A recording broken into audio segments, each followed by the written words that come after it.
Francis, un jeune opportuniste, a décidé d'épouser une riche vieille dame pour mettre en place un coup et s'approprier toute sa fortune. Cependant, il a sous-estimé la dame et n'a pas cru à la leçon de vie qu'elle allait lui donner. Daniel, un jeune homme de 23 ans, a toujours détesté travailler. Il a été entretenu par ses parents le plus longtemps possible, mais, voyant que leur fils resterait dépendant d'eux pour toujours, ses parents l'ont obligé à trouver un emploi et à quitter la maison. Sous cette pression, Daniel a trouvé un travail dans un café.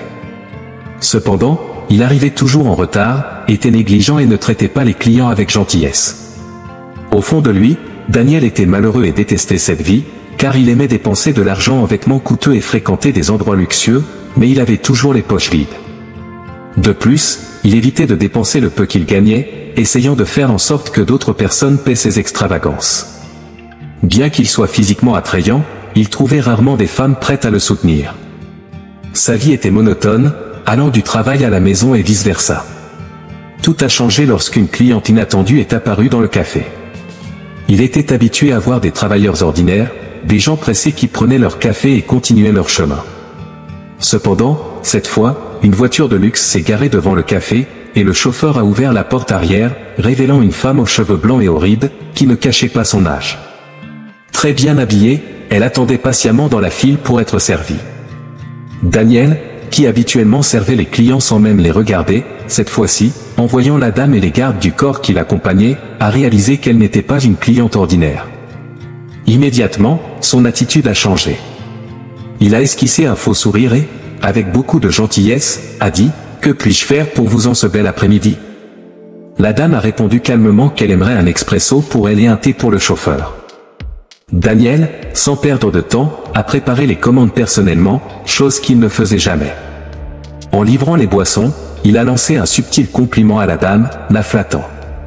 Ne s'arrêtant pas là, il a profité de l'occasion et a dit « Vous semblez être une femme d'affaires. Pourriez-vous peut-être me donner une opportunité ? J'accepte n'importe quelle fonction qui me permettrait de grandir. J'ai l'impression de me limiter ici. » La dame, surprise par cette demande inattendue, a regardé le jeune homme dans les yeux. Elle ne s'attendait pas à cela lorsqu'elle est entrée dans le café juste pour commander une boisson, mais elle a vu qu'il semblait dévoué. Elle a décidé que cela ne coûterait rien de lui donner une chance. Délicatement, elle a sorti une carte de visite de son sac et l'a remise à Daniel, puis est partie aussitôt. Sur la carte, il y avait le nom de la dame et son contact professionnel. Voyant qu'il avait obtenu une opportunité, Daniel était enthousiasmé et, pour la première fois depuis des années, a ressenti de l'espoir pour un avenir meilleur. Le lendemain matin, il a téléphoné au numéro sur la carte. « Bureau de Madame Yuri, comment puis-je vous aider ?» a dit la voix à l'autre bout du fil. Il a expliqué la situation, et la secrétaire a confirmé qu'elle était déjà au courant et a fixé un entretien pour le lendemain à 16 h. Sans même savoir pour quel poste l'entretien serait, Daniel a accepté sans poser de questions. Anxieux, il est arrivé au bureau avant même son ouverture et, avec insistance, a réussi à être reçu par Madame Yuri elle-même, qui était la propriétaire du bureau. Bien qu'il ne soit pas habituel pour elle de mener les entretiens, la détermination du jeune homme l'a poussé à faire une exception. Ce qui a impressionné la dame, ce n'était pas la beauté de Daniel, mais sa capacité de communication et le focus qu'il montrait dans ses objectifs. Il s'habillait également bien et se comportait avec élégance, comme un véritable gentleman. Madame Yuri n'a pas hésité à l'embaucher, le plaçant dans le département des ventes, où il serait chargé de visiter de grandes entreprises et de proposer les produits de son réseau. La dame était propriétaire de l'une des plus grandes chaînes de vente d'équipements sportifs du pays, bien qu'elle n'ait jamais eu d'intérêt pour le sport. Elle avait repris l'entreprise après la mort de son mari, le fondateur, et malgré son manque d'expérience, l'entreprise n'avait jamais été aussi prospère sous sa direction. Daniel, sans connaître l'histoire en détail, a remarqué les anciennes photos de Yuri et de son défunt mari, qui semblaient avoir le même âge qu'elle. Il a également remarqué qu'elle ne portait pas d'alliance et, bien qu'elle soit bien conservée, a déduit qu'elle avait plus de 70 ans. Alors, il a décidé d'essayer de séduire la vieille dame pour la faire tomber amoureuse de lui. Il a imaginé qu'en raison de son âge, elle n'avait pas beaucoup d'années à vivre et qu'il pourrait l'épouser, attendre sa mort et hériter de sa fortune. Daniel ne s'est pas senti coupable de manipuler la gentille dame qui lui avait tendu la main pour l'aider. Il ne pensait qu'à la grande récompense, l'argent et le statut. Et, pour cela, il était prêt à mentir et à tromper aussi longtemps que nécessaire. Le plan semblait fonctionner, car il ne s'était jamais autant investi dans sa vie. Même sans expérience de travail, Adam travaillait comme vendeur et a réussi à attirer 2 grands clients pour l'entreprise, surprenant tout le monde, y compris Madame Yuri. Avec son comportement doux et poli, le jeune homme manipulait facilement les personnes autour de lui, les convainquant de faire exactement ce qu'il souhaitait. Les contrats qu'il a signés apporteraient un bon profit à Madame Yuri et, en récompense, la vieille dame décida de l'emmener dîner dans l'un des meilleurs restaurants de la ville, dans le but de l'encourager à poursuivre son bon travail. C'est lors de ce dîner qu'Adam a donné le meilleur de lui-même. Il a séduit et complimenté la dame toute la soirée, et il n'a pas fallu longtemps pour qu'elle succombe au charme du beau jeune homme, répondant à ses flirts. Les deux ont beaucoup discuté pendant le repas, lui, inventant une fausse histoire de lutte et de dépassement de soi, et elle, racontant la fondation de l'entreprise aux côtés de son défunt époux et ses aventures autour du monde. Quelques semaines plus tard, après être sorti fréquemment et s'être mieux connu, Adam décida de tenter sa chance et aborda directement le sujet, il demanda Madame Yuri en couple. L'expression de surprise sur le visage de Yuri fut évidente. Malgré leur sortie régulière, Adam s'était toujours montré respectueux, n'essayant jamais quelque chose de plus intime, comme un baiser. La demande de relation était une surprise. Elle tenta de résister, disant qu'il serait absurde pour une patronne de sortir avec un employé, mais Adam, grâce à son puissant pouvoir de persuasion, réussit à lui arracher un « oui » comme réponse finale. La dame fut étonnée qu'un jeune homme s'intéresse à une femme de son âge, mais elle était si heureuse qu'elle n'y réfléchit pas davantage, acceptant la proposition et célébrant avec enthousiasme cette nuit-là. Adam savait que son plan avançait comme prévu, mais l'étape suivante exigerait encore plus de prudence et de délicatesse pour ne pas révéler ses véritables intentions. Il s'est consacré à la relation, emmenant Madame Yuri dans des endroits qu'elle ne connaissait même pas, lui faisant découvrir des sites touristiques de la ville qu'il avait toujours voulu visiter, mais qu'il n'avait jamais eu les moyens de fréquenter. Avec l'attention et l'affection que le jeune homme montrait, il ne fallut pas longtemps pour que la vieille dame tombe éperdument amoureuse de lui. Chaque fois qu'elle était à ses côtés, elle se sentait revigorée, expérimentant de nouvelles aventures et rencontrant des personnes incroyables, redécouvrant le véritable sens de vivre. Bien que son défunt époux ait toujours été à ses côtés, il était beaucoup plus dévoué aux affaires qu'à la vie de famille. De plus, il avait décidé de ne pas avoir d'enfants, subissant une vasectomie pour éviter de futures complications, ce qui laissa Madame Yuri sans héritier. Après sa mort, la dame devint encore plus solitaire et se concentra uniquement sur les affaires. C'est à partir de ce moment qu'elle décida de faire quelque chose de différent de sa routine habituelle, elle loua la meilleure suite de la ville pour un week-end et invita Adam, sans révéler la raison de cette occasion. Adam fut surpris en arrivant à l'hôtel, car il n'avait jamais vécu quelque chose de tel. Il ne s'attendait pas à ce qui allait suivre. Après quelques minutes ensemble, Madame Yuri prit la décision la plus inattendue de sa vie. Sur la terrasse de l'hôtel, elle demanda Adam en mariage. Le jeune homme fut choqué, mais accepta rapidement, disant « oui », ce qui émut la vieille dame aux larmes. Il ne s'imaginait pas que son plan fonctionnerait aussi bien, au point qu'elle-même demande le mariage. Cependant, malgré son bonheur, Madame Yuri remarqua le comportement grossier d'Adam envers un employé de l'hôtel qui avait frappé à la porte pour les accueillir. Au début, elle pensa que ce n'était qu'une impression et qu'il n'avait pas été impoli volontairement, mais cela déclencha une alerte dans son esprit, l'incitant à prêter plus d'attention aux attitudes d'Adam à partir de ce moment-là. Ce que Madame Yuri n'avait pas remarqué jusqu'à ce moment, c'était combien Adam dépensait chaque semaine en articles superflus depuis le début de leur relation. Il commença à s'habiller de vêtements de marque et de montres coûteuses, comme s'il était un véritable millionnaire. À l'extérieur, on aurait dit qu'Adam était né et avait grandi dans le luxe, tant il s'adaptait à ce style de vie. Ces détails passèrent inaperçus pour Madame Yuri, qui ne vérifiait pas quotidiennement ses comptes bancaires ou les relevés de cartes de crédit. Cependant, le directeur de sa banque remarqua des transactions inhabituelles et décida de téléphoner à la vieille dame pour confirmer que tout allait bien. Bien qu'elle fût très riche depuis des décennies, Yuri était née pauvre dans un petit village de son pays et avait toujours été très battante. Elle avait exercé divers métiers avant que l'entreprise de son défunt mari ne commence à être rentable. En réalité, c'est elle qui avait soutenu la maison pendant les années où le commerce n'était qu'un projet sur le papier, croyant qu'avec persévérance, il réussirait à le concrétiser. Et ainsi fut-il. Lorsque l'entreprise commença enfin à faire des profits, elle cessa de travailler comme blanchisseuse et devint l'actionnaire majoritaire. Avec la mort tragique de son mari, elle devint la seule propriétaire de l'empire. Malgré tout son parcours de lutte, Yuri n'avait jamais accordé une grande importance à l'argent, se limitant au confort de base et évitant les extravagances. Des choses comme louer un hôtel coûteux et faire appel à un hélicoptère étaient des raretés dans sa vie, voire uniques. Le mariage d'Adam et Yuri fut simple, sans fête ni célébration, juste un petit dîner chez elle. Après le mariage, le directeur de la banque rappela pour vérifier les transactions récentes, n'ayant jamais vu autant d'argent sortir du compte de la dame. C'est à ce moment-là que Yuri commença à remettre en question les véritables intentions de son mari. En plus de cela, elle commença à remarquer les appels d'Adam provenant d'adresses inconnues et ses fréquentes absences, parfois passant des jours hors de la maison. Peu à peu, la vieille dame fut envahie par l'appréhension qu'Adam ne soit intéressé que par son argent, ce qui commença à ronger ses pensées. Elle vivait dans l'angoisse et avait peur d'être trompée depuis tous ces mois. La vieille dame avait-elle commis une erreur en épousant un jeune homme pour tenter de mener une vie tranquille et mettre fin à ses angoisses? Madame Jury décida de contacter un détective privé grâce à un ami, qui suivit l'homme pendant quelques semaines et photographia sa routine quotidienne.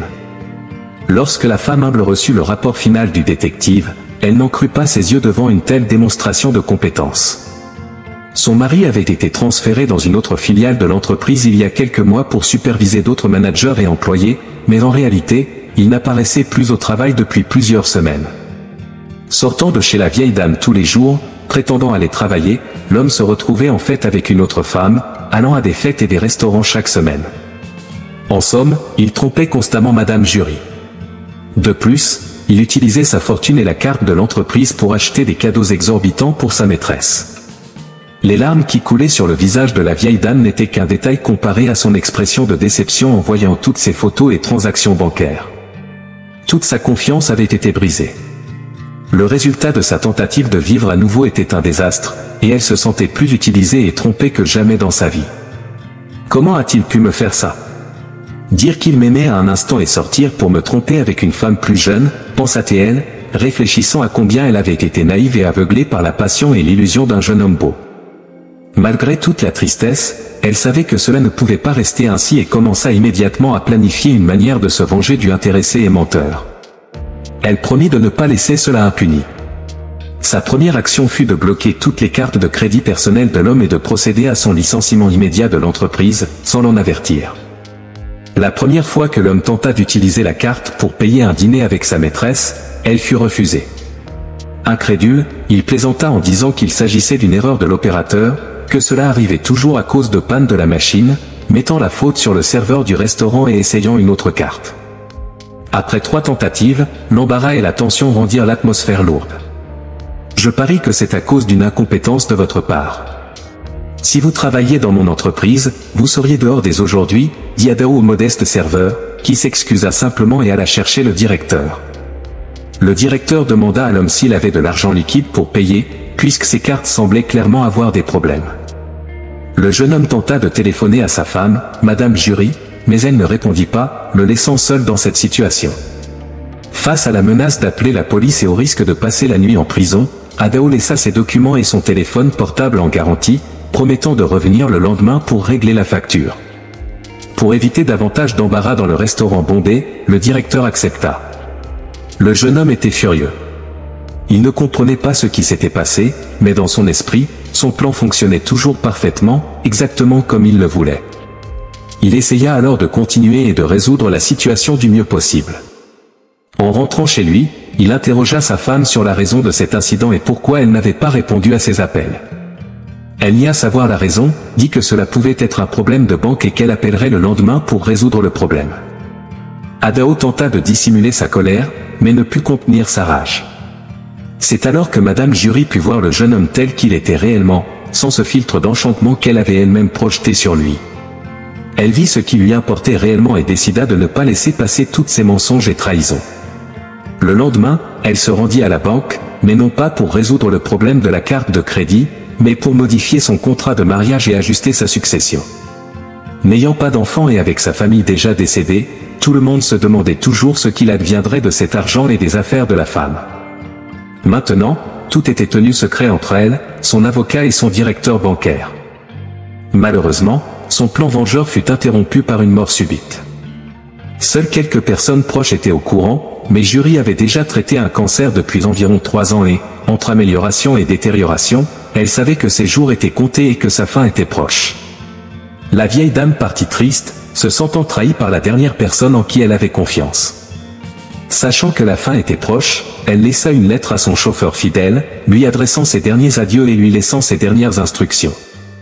Face à la mort de sa femme, Adao se comporta comme un veuf triste, portant un costume noir coûteux et des lunettes de soleil pour que personne ne voie l'absence de larmes dans ses yeux. Le testament fut lu lors de son enterrement, conformément aux souhaits de Madame Jury. Le lieu était rempli d'employés de l'entreprise et d'actionnaires préoccupés pour l'avenir de la société. Le texte commença par remercier tout le monde et affirma qu'au moins maintenant, elle aurait le véritable bonheur, retrouvant son défunt époux dans l'autre monde pour être ensemble pour l'éternité. Cela créa un malaise pour Adao, alors que tout le monde le regardait. Quant à l'entreprise, elle serait divisée également entre tous les actionnaires actuels, mentionnant qu'ils l'avaient toujours soutenue et que, grâce aux bonnes orientations et décisions prises par le conseil, elle était partie pour l'au-delà, voyant sa société plus puissante et forte que jamais. Elle avait confiance en leur capacité à continuer à faire un excellent travail. Lorsque la fortune fut révélée, il s'avéra que les montants que la vieille dame possédait sur son compte étaient bien plus élevés que ce que tout le monde imaginait. Malgré ce que les gens pensaient de son innocence et de son ignorance, elle avait été, pendant des années, une investisseuse habile, réalisant des bénéfices incroyables. Et les ventes d'autres entreprises qu'elle avait aidé à créer. Cependant, tout cet argent serait destiné à la création d'une ONG, chargée d'accueillir les enfants de rue, en finançant non seulement leur logement, leur alimentation et leurs vêtements jusqu'à leurs 18 ans, mais aussi leur formation dans des universités prestigieuses et leur garantissant une place dans l'une des entreprises de Madame Jury. L'expression de haine et de fureur d'Adao, présente la veille, réapparut sur son visage à mesure que la lecture avançait. Indigné de ne recevoir aucune part de l'entreprise ou de la fortune, il attendait avec impatience le sort des propriétés et des voitures, qui valaient l'ensemble bien plus que ce qu'il pourrait dépenser de toute sa vie.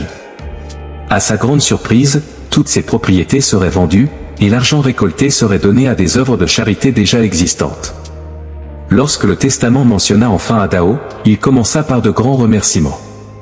La défunte Madame Jury exprimait l'importance de l'homme dans sa vie ces dernières années, disant que, grâce à lui, elle avait vécu des expériences incroyables et inouïes, visité de beaux endroits et eu des contacts avec des choses et des personnes qu'elle n'imaginait même pas exister.